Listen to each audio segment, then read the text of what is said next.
नमो नमः। नमः संस्कृताय। संस्कृत सुधा के अंतर्गत यक्ष युधिष्ठिर संवाद की श्रृंखला में आपका स्वागत है। इससे पूर्व की कड़ियों में हम श्लोक संख्या 1 से लेकर 90 तक के श्लोकों का अध्ययन कर चुके हैं। यक्ष और युधिष्ठिर के मध्य चलने वाले इस लंबे संवाद में यक्ष युधिष्ठिर से प्रश्न करता है और युधिष्ठिर यक्ष के प्रश्नों के समुचित उत्तर देते जाते हैं। कथा वस्तु से हम सभी सुपरिचित हैं। यक्ष युधिष्ठिर संवाद महाभारत का एक अंश है और कौरवों और पांडवों के मध्य की यह कथानक, यह कथा वस्तु हमसे हम सभी सुपरिचित है। पांडवों को छल से द्यूत क्रीड़ा में हरा दिए जाने के उपरांत वह वन में निवास के लिए आ जाते हैं और उसी समय कदाचित उन्हें जब प्यास की अनुभूति होती है तो वो जल की खोज में निकलते हैं। युधिष्ठिर को छोड़कर सारे भाई एक एक करके जल की खोज में जाते हैं और फिर कोई भी वापस नहीं आता। कथानक का प्रारंभ यहाँ से होता है।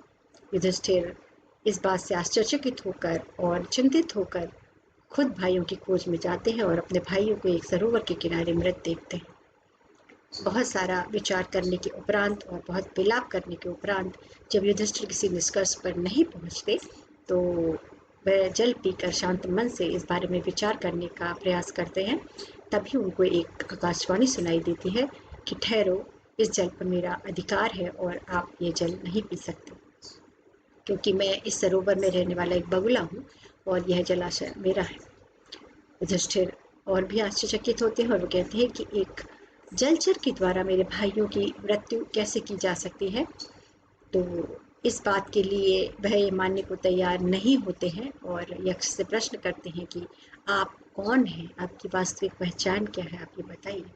तब यक्ष कहता है कि मैं एक यक्ष हूँ और मेरे ही द्वारा तुम्हारे इन भाइयों को मारा गया है, क्योंकि यह मेरे बिना अनुमति के जल पीना चाहते थे। तो अगर तुम भी जल पीना चाहते हो तो पहले मेरे प्रश्नों का उत्तर दो और इसके बाद पुनः जल पियो। फिर चलती है यक्ष और युधिष्ठिर के मध्य संवाद की एक लंबी श्रृंखला, जो हम इसे पूर्व की कड़ियों में देख चुके हैं। और इस क्रम में यक्ष फिर युधिष्ठिर से प्रश्न करते हैं। क्या करते हैं आइए देखते हैं। कहा शत्रु दुर्जयम पुंसाम कश्य व्याधि अनंत कहा कीदृशः स्मृतः साधु असाधु कीदृशः स्मृता। अर्थात यक्ष कहता है, मनुष्यों का कठिनाई से जीता जाने वाला शत्रु कौन है। कहा शत्रु दुर्जय, कठिनता से जिसे जीता जाता है। पुंसाम, मनुष्यों का कठिनाई से जीता जाने वाला शत्रु क्या है, किसे कहा गया है। कभी समाप्त न होने वाली बीमारी क्या है। अनंत कहा व्याधि, बिना जिसका अंत नहीं, ऐसी कौन सी बीमारी होती है। साधु पुरुष कैसा माना गया कि दृश्य स्मृतम साधु, साधु पुरुष किसको कहते हैं, उसे कैसा माना गया, कैसा व्यक्ति जो है होता है, जो साधु होता है। और असाधु की दृश्यम स्थितम, असाधु पुरुष कैसा माना गया है, किसको असाधु कहा जाता है, किसे साधु कहा जाता है। कौन सी जो कभी न समाप्त होने वाली बीमारी है, व्याधि है, और कौन मनुष्य का कठिनता से जाना जीता जाने वाला शत्रु।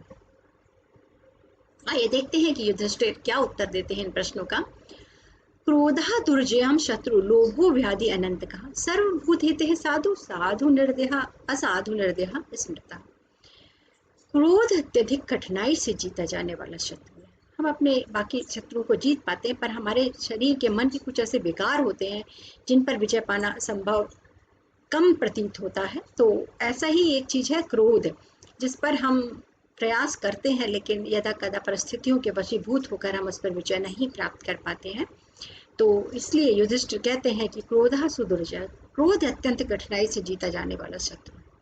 लोभो व्याधि अनंत कम, और लोभ कभी समाप्त न होने वाली व्याधि है, रोग है। यानी कि एक लालच ऐसा है जो एक बीमारी के समान है, और ऐसी बीमारी जो कभी खत्म नहीं होती। हमें कभी किसी चीज का लालच, किसी चीज का लालच, यानी कि मनुष्य जीवन से संतुष्ट नहीं होता, वो और अधिक पाने की लालसा में, लालच में फंसता चला जाता है इस चक्रव्यूह में। तो लोभ जो है वो कभी समाप्त न होने वाला रोग माना गया। सर्वभूत हितः साधु, जो सभी प्राणियों का हित चाहता है, हित करता है, वह साधु पुरुष कहा जाता है। मन वचन कर्म से समस्त प्राणियों के हित की बात सोचना का अपने कर्मों में लाना ही साधु पुरुष का लक्षण है। असाधु निर्देह स्मृतम, और साधु पुरुष जो होते हैं वो तो सभी प्राणियों का हित चाहते हैं, किंतु जो असाधु दुष्ट पुरुष है वो दयाहीन दुष्ट पुरुष असाधु पुरुष कहा गया है। यानी कि जिसको जो दूसरों पर दया नहीं करते, जो सेल्फ सेंटर्ड होते हैं, आत्म केंद्रित होते हैं, अपने ही भले के बारे में सोचते हैं, वह असाधु कहे गए हैं। तो हम सर्वभूत हित भूत हितम, ये वाली जो बात कही गई है ये भारतीय संस्कृति की परिचायक है और हमें यहाँ पर उनके मूल्यों को देखने को मिलता है युधिष्ठिर के वाणी में कि सर्वभूत हिते ही रता।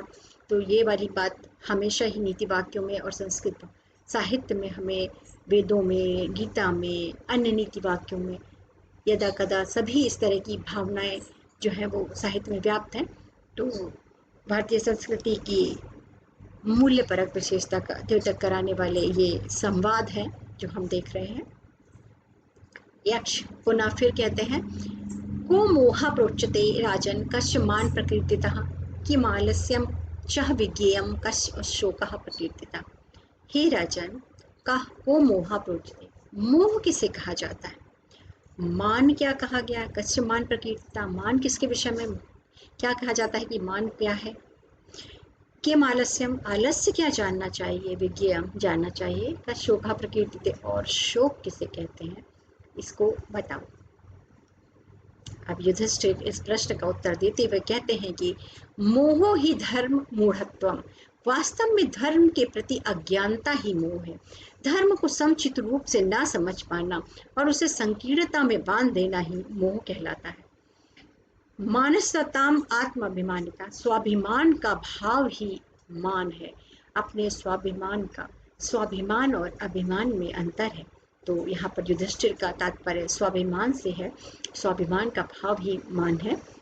धर्म निष्क्रियतः आलस्यम शोक तत्व ज्ञान उच्यते, धर्म का पालन न करना ही आलस्य है। यानी हम अपने जब कर्तव्यों से, अपने धर्म से विमुख हो जाते हैं तो वही आलस्य कहलाता है। और अज्ञान को शोक कहा जाता है, शोकः ज्ञानम उच्यते, अज्ञान को शोक कहते हैं। अर्थात जो अज्ञानी जन होते हैं, जो यथार्थ बोध नहीं कर पाते, तत्व ज्ञान को नहीं जानते, ऐसे अज्ञानी के लिए शोक शब्द ही उचित प्रतीत होता है। यक्ष फिर प्रश्न करते हैं, किम स्थैर्यम ऋषि प्रोक्तम किम च धैर्य उदाहतम स्नानम च किम परम प्रोक्तम दानम च किम उच्यते।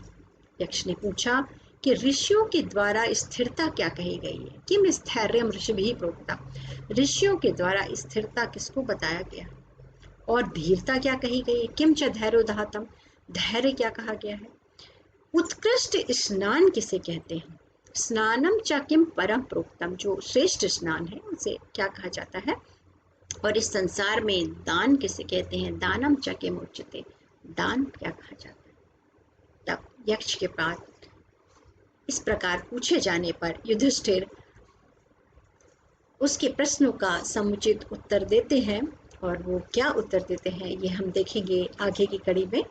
हमारे साथ जुड़े रहिए यक्ष युधिष्ठिर संवाद की इस श्रृंखला में। धन्यवाद।